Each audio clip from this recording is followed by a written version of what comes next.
Greenikk was launched with a bold vision to modernize banana farming in India, integrating financing, agronomy, markets, and value-add production.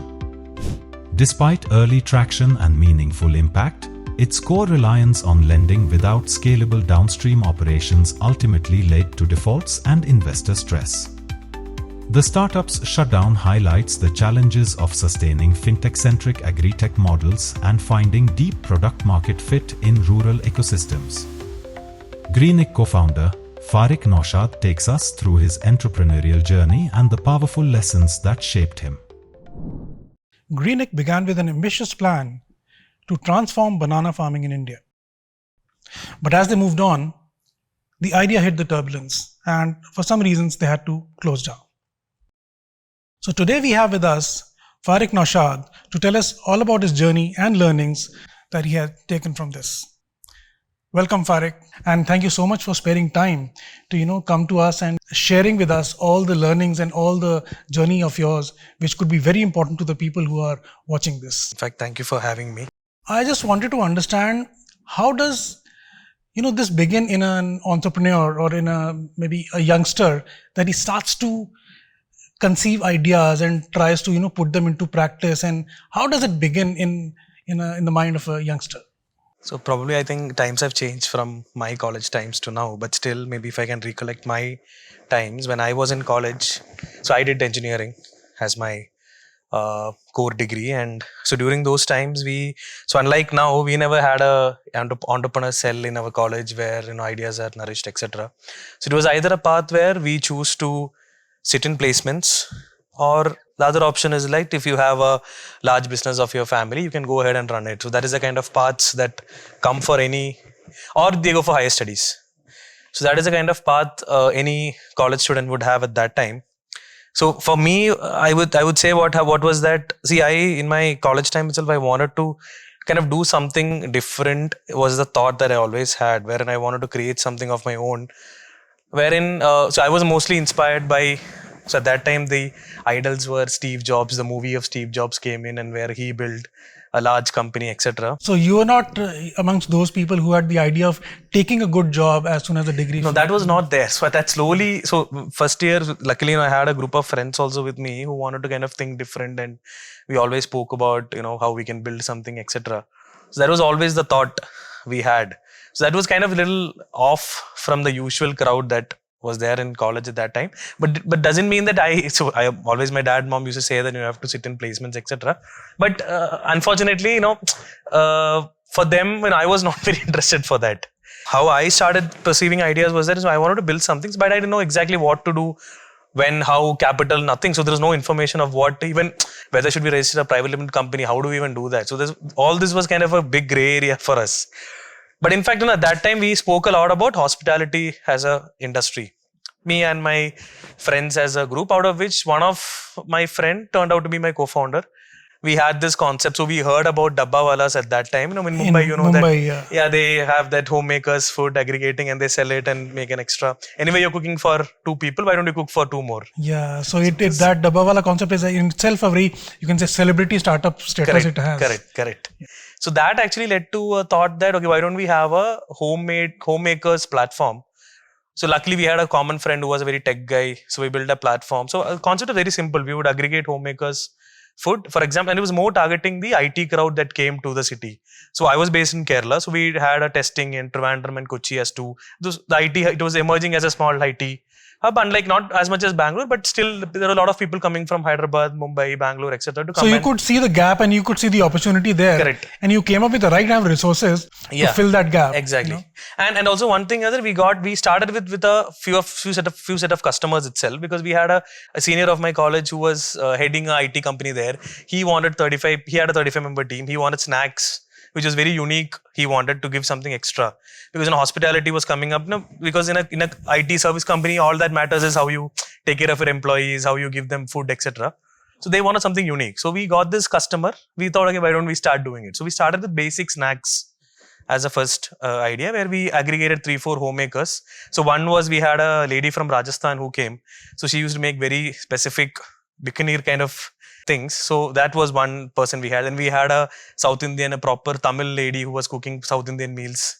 So we had this mix of homemakers who came together and we started selling, to IT parks, etc. That was a very, so we raised also some money for that through some friends and family, etc. We raised around 5-10 lakhs and we started experimenting it. So you were quite ahead of your times, this idea itself was Yes, quite was ahead back of in its time. even before Swiggy came. And Zomato was there, but then even before Swiggy came in 2014.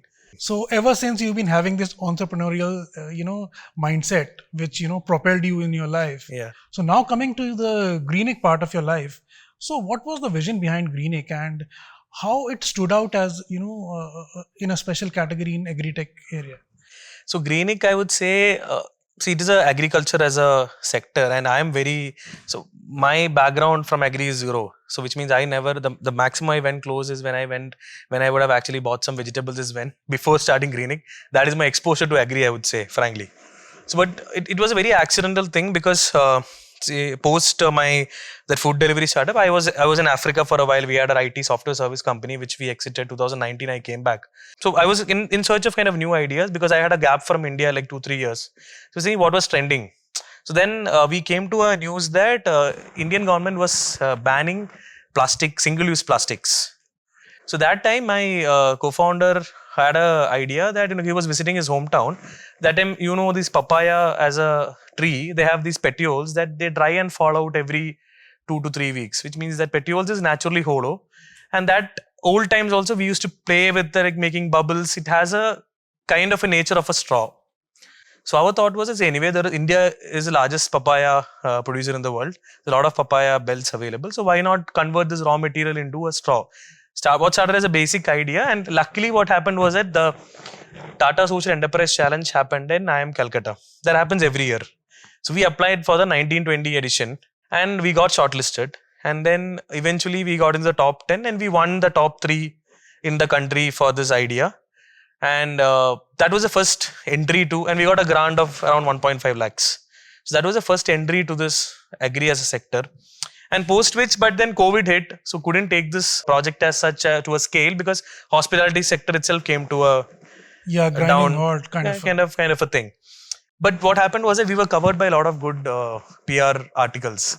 So what happened was that people kind of assumed that since we were dealing with papayas, they thought we sell papayas also. We got a lot of calls asking whether you have papayas as such. Can you give us 10 boxes of papayas, etc. So then that clicked and we thought, okay, why not start with it? Because we are anyway in touch with a lot of papaya farmers because we were collecting raw materials kind of. I think we have explored a lot in that papaya as a crop. So that is when it converted and we started trading slowly. Then we started with a B2C kind of a model, eventually pivoted to B2B.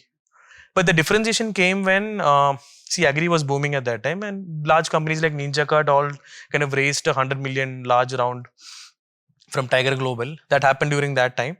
And we understood it's the right time for agri because investors were heavily betting on it. But what we wanted was a different story. So we came up with the first concept of going very deep in a crop. So which means we understood India is, every crop is $1 billion opportunity in India. If we focus just on one crop fully and provide a full stack, there is enough large space to build a large company. So that was a thesis behind Greenikk where we went and finalized that. Okay, why don't we? And banana came up because again, India is the largest producer of banana in the world. There's a lot of gaps between exports of Indian bananas versus bananas from Philippines, etc. So we thought that is a good market to tap. So that was the first story that that is how that transformation of Greenikk emerged into this idea. So how did you identify these gaps between, agronomy and agritech and value-added products and the produce itself? How did you, address those gaps and turn this into a business? Correct. So that happened was when the central government has a program, that BIRAC. They have a program known as Sparsh. It's a fellowship program that 18 months you have to pick up 2-3 problem statements and you are given the opportunity to go meet on the ground, understand the real problems and come up with. So that opportunity really helped me because that was COVID time because we were allowed to travel because we were in this sector. I utilized that to the max possible, wherein I went on the ground, especially covering South India as a region, went ahead and understood what exactly the problem statements are. So that is which helped me understand that what is the number of stakeholders in the value chain, where are the real gaps that is kind of there. So all that came up during this visit, where I went to the ground and I met farmers, we went to dealers, we understood how auction works. So auction, the biggest thing is that they don't speak. They just use actions where the one guy keeps increasing the price 70, 80, 90, it goes on like that. So those were things which we understood where how this entire thing happens.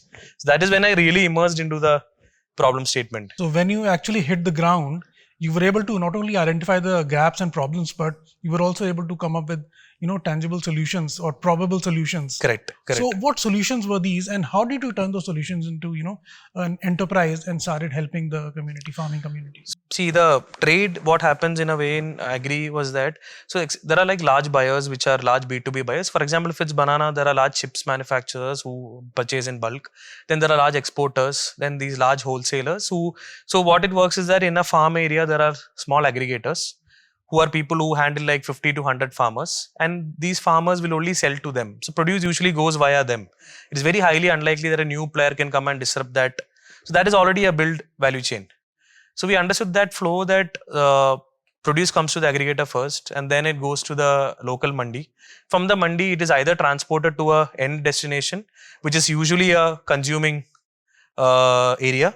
And from there, it comes to the largest mandi there. Then it goes to the local wholesalers, retailers, and consumers. So this is the value chain that we understood. So in this, we understood there are 5 to 6 different layers of people where the produce is being handed over. So we understood that for a fact, and these guys are highly unreliable. For any good exporter or a manufacturer, these guys are highly unreliable because they would give to whomever is giving you the best price. So there's no commitment for them. But these chips manufacturing guys have a problem that they have to have production every day consistently. That is when they make money. Exporters have a commitment to the export people where they have to sell it no matter what. Yeah, you have to stick to all the timelines. Exactly. And this is heavily timeline driven. For example, if there is a festival, for example, in Saudi, Middle East, if it's Ramzan time, the stock has to reach at that time so that you can sell it at a very good price. So we understood this gap where professionalism matters, which is when we as a company went and told that, okay, we are there here, we'll take care of your entire demand. We'll do all the procurement, including quality control, supply chain, etc. That is when the first gap, which we assumed that was a problem, and that is how we started solving, where we took up this contract from the large guys, went to the farmhouse, farm gates, set up a small enablement center, which is our local center that builds trust, aggregated all the farmers and the aggregators, and started producing from them. That was the first basic thing which we did, which was bridging this gap. And that is how the first step of trading started. In this journey, can you, share with us some examples or something which you thought you're really making an impact? Anything which really made a great impact that, you would like to share with us? Okay, this is how you were changing lives and this is how it was actually benefiting people on ground. Few incidents, what I would say is that, see, the farmer in India, the concept is that every farmer in India, majority of them are small landholding farmers. So they basically have like 2 to 1 hectare, 2 to 3 acres is the average size of any farmer in the category. So the amount of income that they make in whatsoever cases that you look at is that, for example, if it's bananas case, they spend around 1.5, 2 lakhs every year, and it's a 18-month crop cycle, 15 to 18 months crop cycle, and they make 3 lakhs out of it. So average, they're making 2 lakhs every year. So you can imagine the amount of income which is barely feeding their thing. So we understood, and heavily what they struggle with is that since there are a lot of government schemes that come up, they were trained and taught in a way to default these because every 5 years government is going to change and this is going to be written off. So it is not there. The community itself has made up a thing that you can take 1 lakh loan and then you can easily default. No one is going to question. Just forget about it. So which means there is no CIBIL for them. There is no CIBIL as such existing for them. And there we understood is that, so this discipline, it's not that they don't have the intent to pay. They are paying all the local loan sharks whom they depend on. They are heavily relying on them and they charge crazy rates of 8 to 10%. So one thing which, see, I'm not telling we could create a large of impact there, but what we could facilitate as a change is that we could train a certain set of community of farmers to ensure that, see, boss, coming digital has a lot of other benefits because anyway, this is tax free. So how much of profit you make, you are exempted from it. And majority of the new buyers are willing to give willing to give online payments. So why don't you kind of accept that fact and start moving? So that was the first kind of a change where we started bank accounts where we tried to help them transact everything digitally, wherein we can take you to NBFC like Samunnati and Avanti, etc., which specifically gives crop loans. Problem is that there is no data to underwrite. So this was the first level of thing where we could move their transactions because see, and the bait we gave was that if you move this, you're going to get loans at good rates, not 70-80%. You may start at 20-24%, but eventually you can come down to 18, 16, 17 if you're paying good. So this was a kind of a thing which we could change in a the most biggest change, I would say, because finance is the ultimate key thing, right, for every farmer to increase his crop yield, acreage, etc. So in your business, you were relying heavily on lending the farmers. So at what point did you realize that it might be, difficult to scale up or difficult to, even get hold of these people who are not into habit of, paying back? So what happened was that I would say we didn't start lending. So lending came naturally because we understood, we actually wanted one hook point in which the farmers is going to be with us. So lending was a hook. So lending was a hook where we understood is that, see, they're struggling to get loans because normally no bank is going to give a loan to a farmer. So the only option they have is to rely on the local loan sharks or any of the local micro lending people who charge very crazy rates. And so there is no other formal option for them. So lending was a hook which eventually converted into a thing that, because the trading business which I told eventually, we assumed that this pain point exists for these people, where we mentioned that there is a large aggregator who wants to get consistent supply. That existed, but are they willing to pay a premium for it? No. They wanted all this right time. They wanted the produce. They wanted quality items. They wanted professionalism, no rejection, everything they wanted. But are they willing to pay 1 rupee extra? No. So that is when the catch happened. We are doing all this effort, still making 1 rupee per kg. We are not able to charge more because the moment we charge more, then they are telling, no, we'll go back to the old dealer. So the problem there was that the margins were very razor thin for us to operate, where we had great data analysts in the team looking at price matching. We had an office team running it. We had a procurement team. We had an on-site team. So this was more to be run by a 1 or 2 father and a son duo rather than a corporate coming in, because you cannot make more margins. How much of a data you bring in, TK sir, everything is good. We're going to give price prediction as a service. They liked it, but are you willing to pay? No.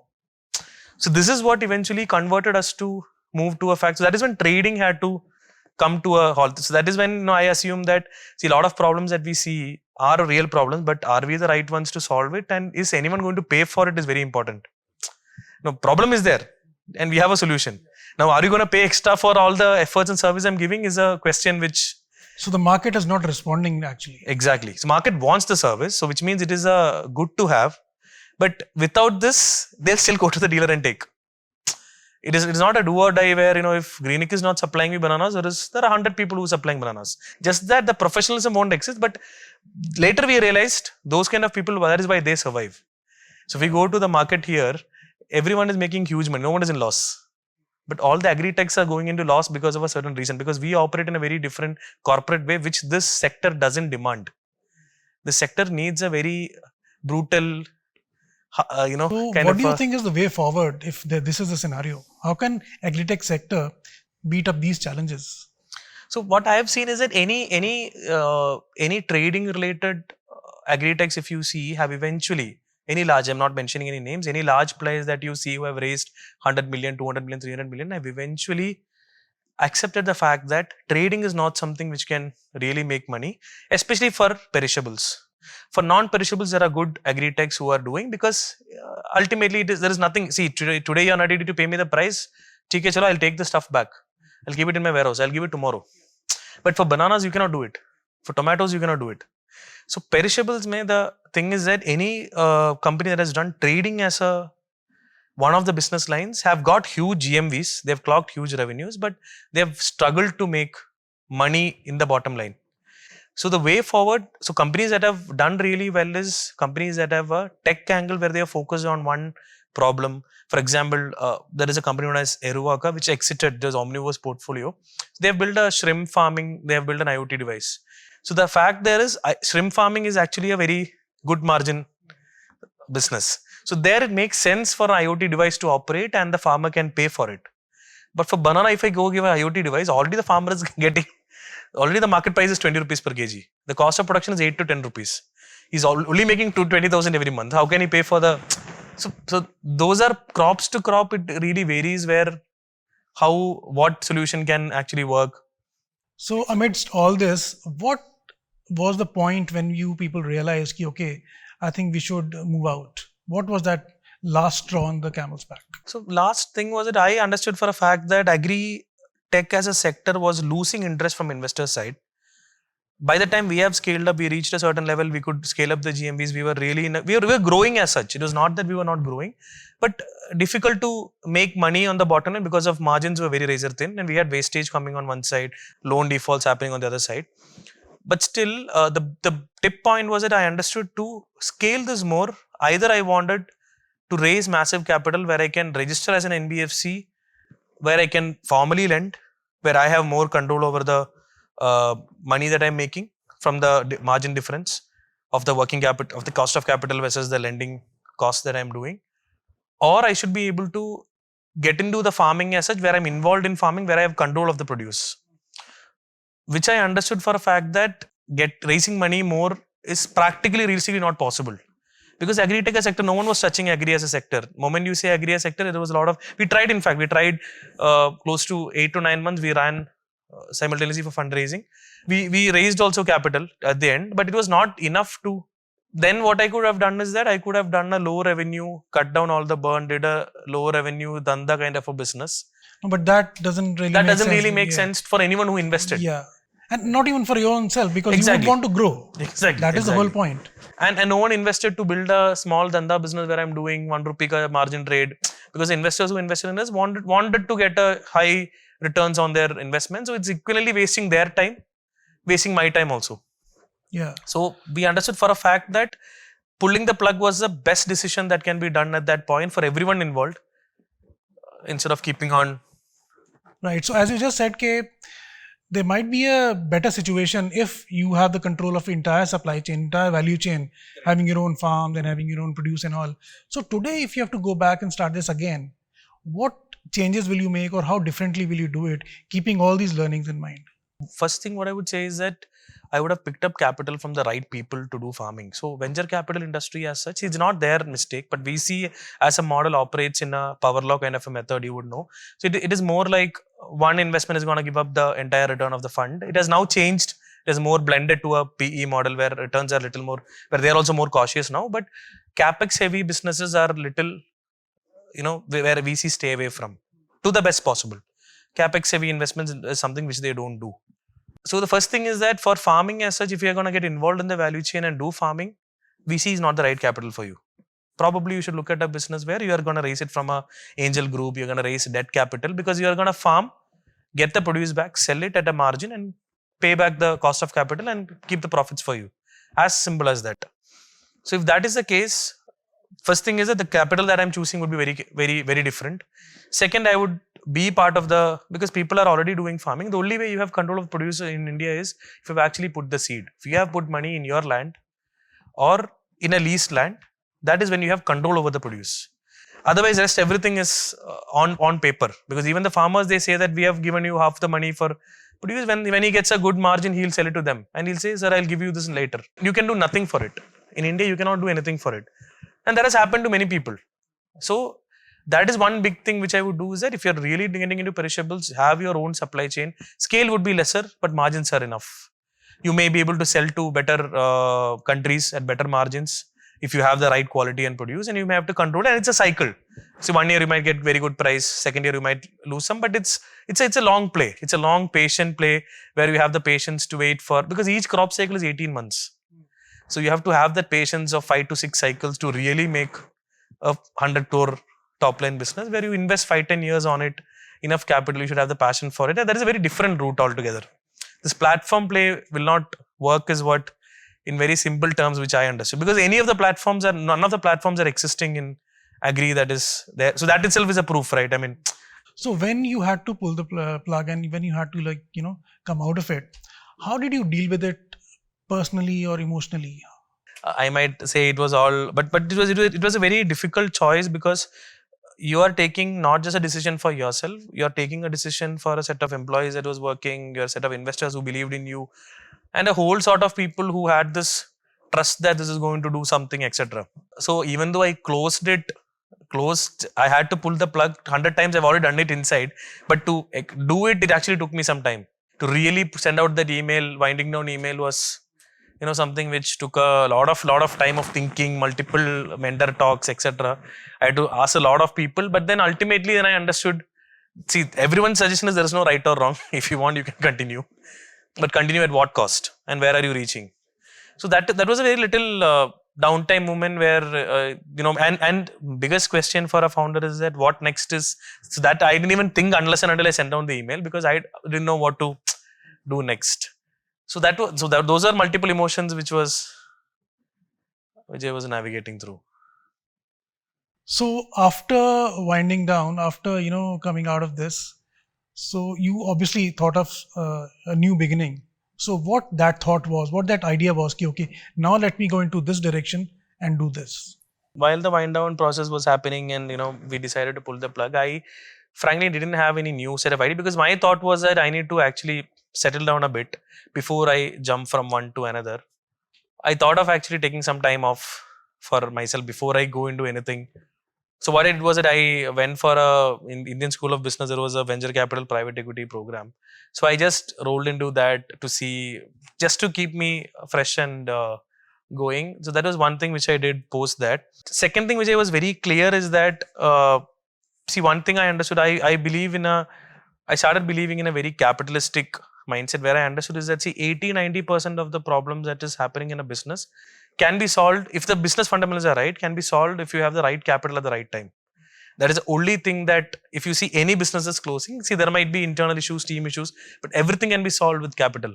See, you have a team problem, you can change the team if you have capital. If you have a working capital issue, with capital you can increase your top line. With capital you can do any changes, structural changes. Any project failed, theek hai, chalo, write it off. Do the next one, do the next experiment. But how long is a question, right? How long can you keep experimenting if things are not working? Infinite capital will also not help.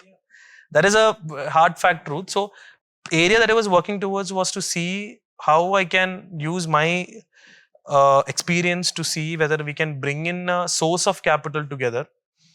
That started and emerged as what Money Conclave came up, which was, the idea was from two of my current shareholders who were there. They had this idea of building a fund, etc. But when we all aligned together, we understood is that capital is important for anyone. So today, if I have an idea, I have people who can write a check.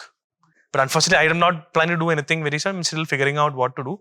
But today, I've reached a stage where if I'm bringing something to anyone, I have 15-20 lakhs ka bet. I have people to take. So that was one path of way which I wanted to go, where I wanted to ensure, because many people I've seen have a lot of ideas, but the only problem which is stopping them is execution. Execution means capital. They need some X money to test it out. So tell us about this Money Conclave idea of yours. How does it work and how does it help? And what do you aim to achieve through this? So Money Conclave is basically an investment platform. So we had this idea that, see, venture capital, private equity, they work in a, so venture capital, we understood is that VC as a system, as the industry as such has evolved to a stage where the entire dynamics have changed. It's not the old, now even VCs don't believe in the power law kind of a thing where they get like 100x, 200x returns. They have also come to very realistic numbers and figures where they have figured out that, see, right now let us back people with fundamentals. Let us go back to the old roots. IM degrees doesn't really help. It should really work in the ground. So we understood that capital as a exposure is itself shifting, because none of the LPs got the money back in the past recent time. Many people have lost capital also. Many people are still figuring out. But there are good funds also that are operating. But we understood that there is a scope to have a good investment platform that really focus on business fundamentals. So thought we had for Money Conclave was that, see, there are a lot of people who have a extra good HNIs who have 1 or 2 crores coming out every year out of their cash flow, where they can use it to put as some bet. So that is after all their expenses, their primary investments of real estate, mutual fund, etc. They still have some cash flow coming in, which ideally they don't know what to do. So what they really do is they go into peer pressure. Someone refers someone, they go put money there. Some family member tells something, they go put money there.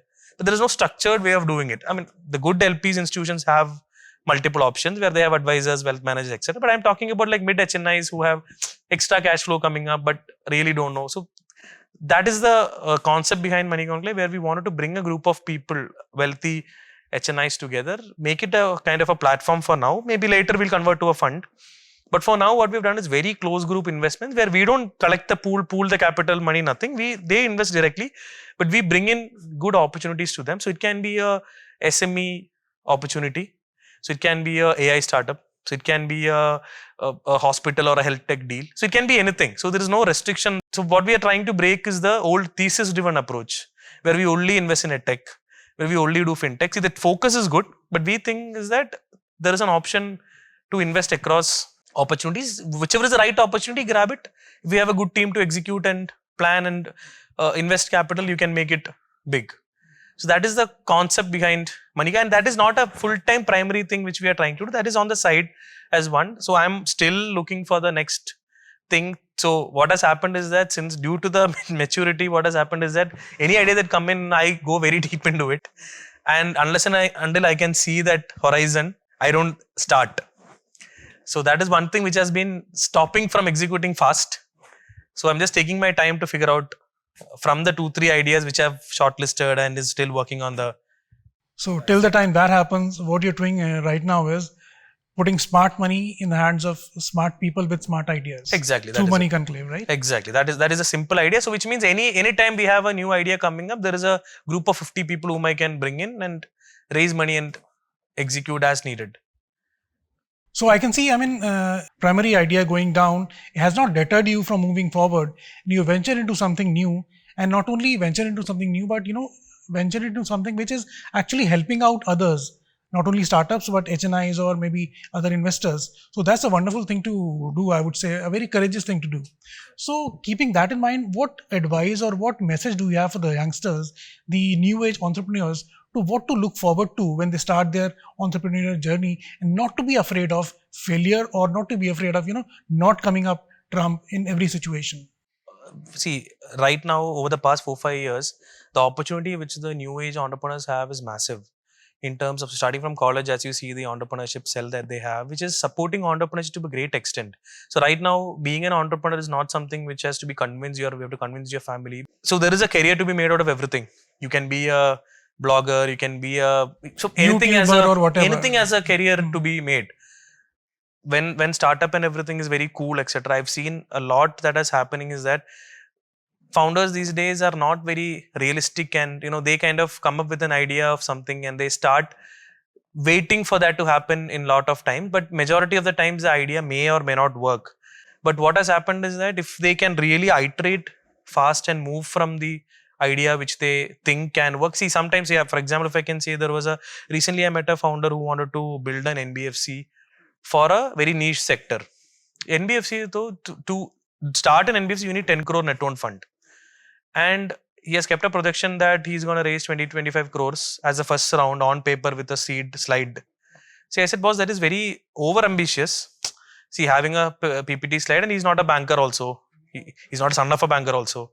So from those lines, I feel that founders should be very realistic when they come up with such ideas, but nothing stops them from trying and executing. But I would say is that get into the first step of whatever you can start in your capacity.